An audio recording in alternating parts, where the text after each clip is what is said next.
مقال اليوم رأي هام اللي هو أكاذيب متشددين سيئو النوايا. أرجع للأذهان ما كان يحدث لسنوات طوال بالمملكة العربية السعودية. كانوا المتشددين يقولوا إذا قادت المرأة السيارة فتوقعوا الموبقات وكل الأمور السيئة ستحدث جهارا نهارا على الشوارع وفي كل مكان. طبعا هذا الكلام مبطن به شتيمة قاسية جدا لرجال ونساء المملكة. يعني هم قاعدين يرسلوا رسالة أنه كل هال8 مليار من البشر اللي تقود عندهم النساء ومنهم دول خليجية، هذولا ما في خوف منهم، إنما أنتم كشباب وشابات سعوديات لا، ما أن يسمح للمرأة بالقيادة إلا انظروا ما سيحدث.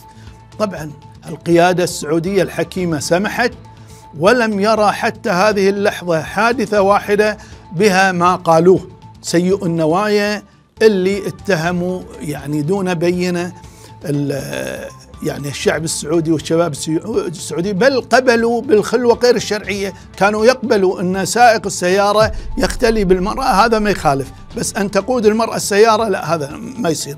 وبعد ذلك وهذا الأهم، ما سمعنا اعتذار. ما أنتوا اللي قلتونا وهددتوا وخوفتوا ورعبتوا، وين الكلام هذا اللي قلتوه؟ هذا الكلام ينطبق علينا بالكويت.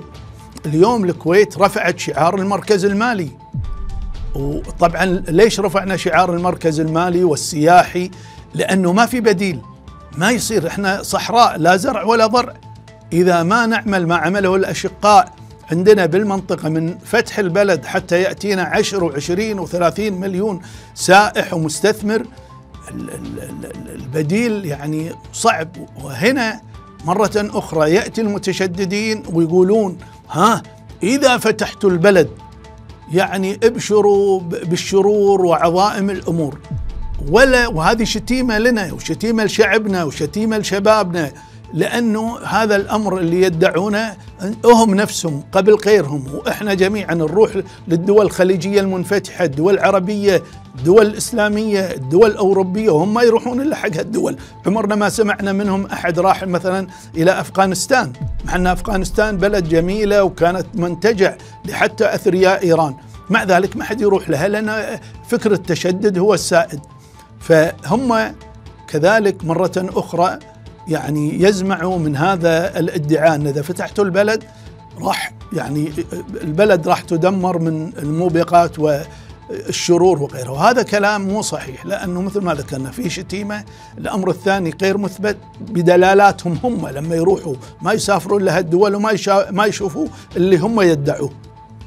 بالتالي هذا الأمر ترى سببه سواء كان بالمملكة أو بالكويت هي فقط إظهار السيطرة. البعض يريد أن يرسل رسالة نحن من يسمح ونحن من يمنع، إحنا نقول لكم هالأمر فيتم.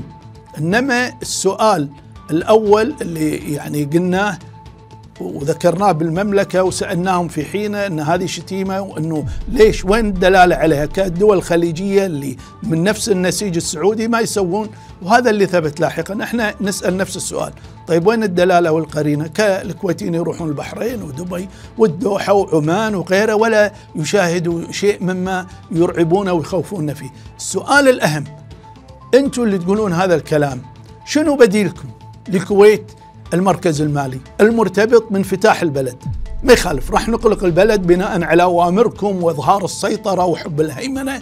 طيب شنو البديل؟ قضية أن يأتينا السائح وغيره، ما في سائح تجيبه عشان الدين حسنة ونسيدك وأنا أفرض عليك ما أريد، هذا الأمر لن يأتي. فاعطونا البديل وشكرا.